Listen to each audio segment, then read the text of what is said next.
그리고 지금 마지막 발언 이후에 저희가 법대 광장으로 이동하여 정의의 종 타종 행사를 진행할 예정이 있습니다. 그때까지 여러분 자리를 지켜주시길 부탁드리겠습니다. 네, 민경우 소장님입니다. 예, 반갑습니다. 저는 1987년도 유골항쟁 당시에 서울대 인문대 학생회장이었습니다. 그리고 범민련이라고 아실라나요? 범민련이라고 90년대 한 청년과 더불어 이적단체 표범과 같은 조직이었고, 제가 국가보안법으로 2번 구속돼서 징역을 4년 살았습니다. 그래서 아버지로부터 물려받은 재산을 다 털어먹고 2012년에 운동 다 그만두고 한 7년 정도 수학선생으로 살고 있습니다.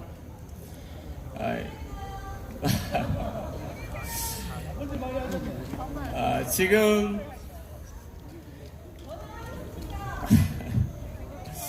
그냥 넘어가시죠.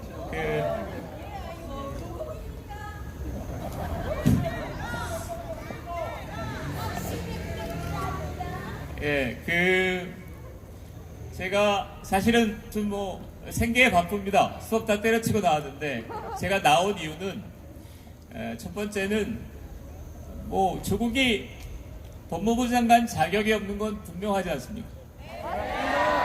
그렇죠? 이건 다 누구나 동의되는 바죠. 자, 두 번째, 법무부 장관 자격이 없음에도 기어코 조국 교수를 법무부 장관으로 지명한 문재인 대통령도 문제가 있는 거죠. 자, 이것은 그냥 제가 볼 때 상식입니다. 이걸 위해서 제가 생계를 때려치고 여기 나올 이유는 별로 없었습니다.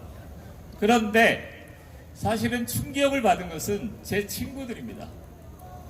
제 친구들은 여기서 저한테 전향 얘기도 물어보고 하셨는데, 제 친구들은 이렇게 생각하지 않는 친구들이 많습니다. 87년에 저랑 같이 이 자리에서 운동을 했던 친구들 중에서 지금 여러분처럼 생각하지 않는 친구들이 많습니다. 근데 사실은 저는 그게 충격이었습니다. 그러니까 이건 그렇게 복잡한 얘기가 아니었어요. 그러니까 옳고 그름, 사실과 거짓의 문제인데 왜 이런 당연한 사실을 가지고 인정하지 않는 게 충격이었습니다. 그리고 각종 언론들을 보면서 저같이 비교적 골수 운동권도 386 운동권도 조국 장관의 사퇴를 요구하고, 그 다음에 이것을 강행한 문재인 대통령에게 책임을 묻는 사람이 있다는 것을 보여주기 위해서 나왔습니다. 나름 바쁜 와중에 나왔는데 박수 한 번 더 쳐주시겠나요?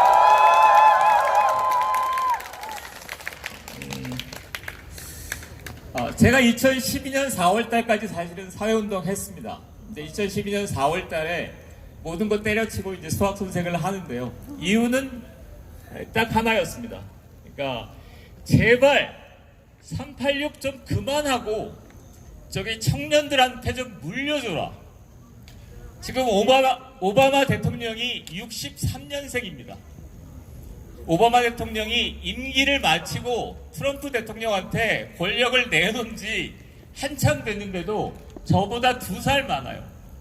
근데 우리나라는 30대, 40대 정치인들이 씨가 말랐습니다. 이렇게 가다가는, 근데 2012년 4월 달에 총선을 하는데 전부 386들이 다 하겠대요. 그래서 2012년 4월 달부터 그럼 난 안 할란다. 그리고 사회운동 손을 뗐습니다. 그런데 그 다음에 한 4가지 문제가 있었습니다. 2012년 4월 달 대선이 끝나고 나서 레미제라블 아시나요? 1830년대 프랑스를 무대로 했었던 그 노래입니다. 그런 얘기들이 쭉 퍼졌죠. 그런 다음에 저는 수학을 가리킵니다. 2007년 12월 달에 스티브 잡스가 스마트폰을 만들었고, 2010년도에 인공지능이 만들어졌고, 2013년 14년도에 유전자 제조합 기술이 만들어졌고, 2016년에 중력파가 만들어졌습니다. 중력파가 발견됐습니다. 그런데 우리나라는 때 아닌 역사 열풍이 불었습니다. 한번 거론해 볼까요? 기억하시나요? 암살 기억하세요? 군함도 기억하세요? 유관순 기억하세요? 백범 김구 기억하십니까? 1987년 기억하십니까? 1991년 기억하십니까? 자, 전 셀 수도 없습니다. 자, 이거를 누가 기획했겠습니까? 그리고 이 메시지가 무엇이겠습니까? 1980년대 중반에 저희들이 학생운동을 할 때 전두환하고 맞서 싸우자, 그렇게 여기서 주장을 했는데 그걸로는 말이 안 되니까 뭘 끌어들이냐면 해방 전후사를 끌어들입니다. 그래서 결국 박정희는, 전두환은 박정희의 후예이고 그 다음에 박정희는 알고 봤더니 친일파의 후손이더라. 그 스토리가 사실은 20대 청년들의 피를 끓게 한 가장 중요한 원인이었습니다. 그런데 김대중 노무현 때만 해도 우리는 그렇지 않았어요. 김대중 대통령은 민주주의를 얘기하면서도 벤처기업을 육성했고, 노무현 대통령은 매우 민주적이면서도 매우 젊고 샤프한 대통령이었잖아요.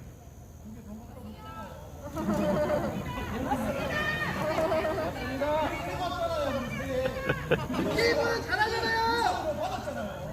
저는 일본은 잘합니다, 여러분.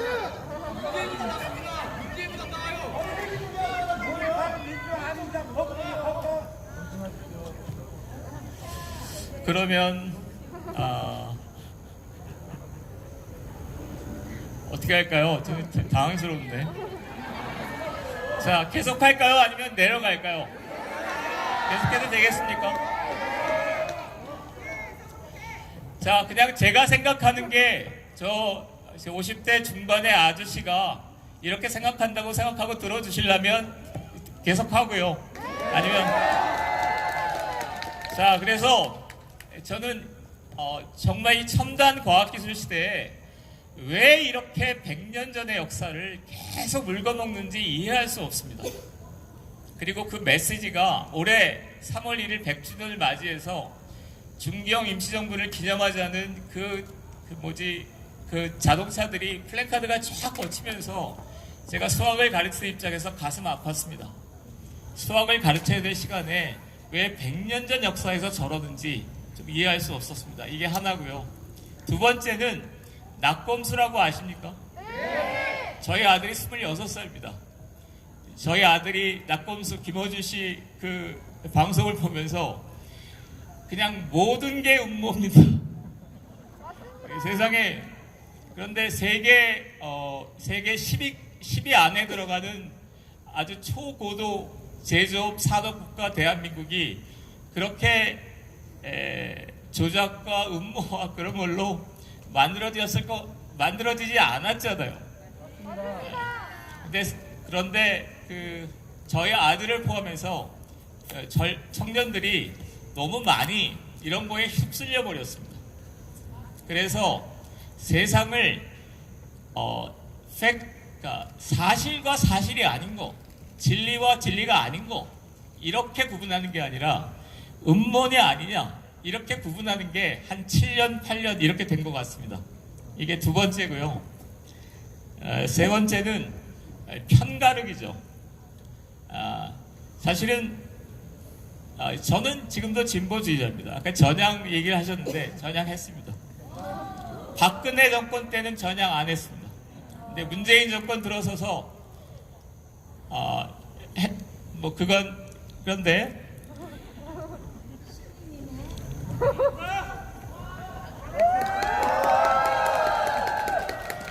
사실 적응이 좀 안 되는데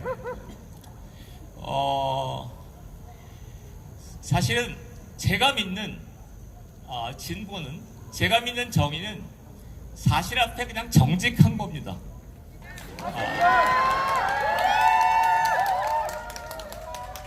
그거를 저는 진보라고 불렀고, 또 여기 계신 다른 분들은 다른 언어를 쓸 뿐이지 우리 모두는 그냥 사실 앞에 정직해야 합니다. 그런데 지난 몇 년간 그런 풍토가 사라진 것 같아요. 내 편인가 아닌가가 매우 중요한 시대가 됐죠. 내 편이면 감싸는 거잖아요. 조국 정도 되면 사실은 좀 심합니다. 저를 포함해서 386 세대 모두가 세상과 나이가 들면서 타협하고 오염됐습니다. 그런데 조국 정도 된 친구들은 별로 없어요. 좀 심한 편에 속합니다. 저 정도 되면 그런데 저런 정도를 옹호할 정도라면 이게 사실과 그렇지 않은 것으로 세상을 보는 게 아니라 우리 편과 내 편, 우리 편이냐 아니냐를 갖고 세상을 보는 것 같습니다. 물 한 잔 주실랍니까? 제가 오늘 이렇게 시간을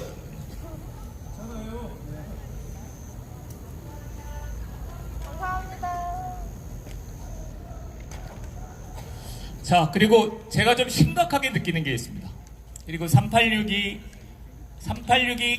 그 지난 한 30년간 뿌려왔던 어떤 이것만은 극복했으면 좋겠다라는 생각이 하나 있습니다. 386은 어떻게 생각했냐면 역사와 철학을 하는 사람들은 세상을 종합적이고 전체적으로 보고 수학하는 사람들, 과학하는 사람들, 기계공학하는 사람들은 그냥 니네 일이나 잘해. 이렇게 세상을 배웠습니다. 근데 지금 문재인 정부가 약간 그런 것 같습니다. 무슨 얘기냐면 이 친구들이 잘 몰라요. 과학기술에 대해서 잘 모르고 경제에 대해서 잘 모르잖아요. 제가 볼 때는 그렇거든요. 그런데 저희들이 80년대 중반에 아까 김대호 소장님도 얘기했지만 우리는 역사와 철학을 가지고 세상을 전체적이고 종합적으로 볼 수 있고 그 다음에 수학하는 애들, 과학하는 애들, 니네들은 그러니까 우리가 하는 명령에 따라 이렇게 되는 거잖아요. 그러면서 사실은 곳곳에서 문제가 되고 있는 게 매우 우려스럽습니다. 부동산 문제 그렇죠. 최저임금 문제 그렇죠. 그 다음에 원자력 발전소 문제 그렇죠. 이런 곳곳에서 지소미아 문제 그렇죠. 곳곳에서 문제가 터지는 게 사실은 굉장히 우려됩니다. 이런 것 때문에 2012년부터 저는 뭐 애들 수학 가리키면서부터 야 이게 좀 문제가 있다 이런 생각을 하고 있었습니다. 자 이제 결론을 내려보겠습니다.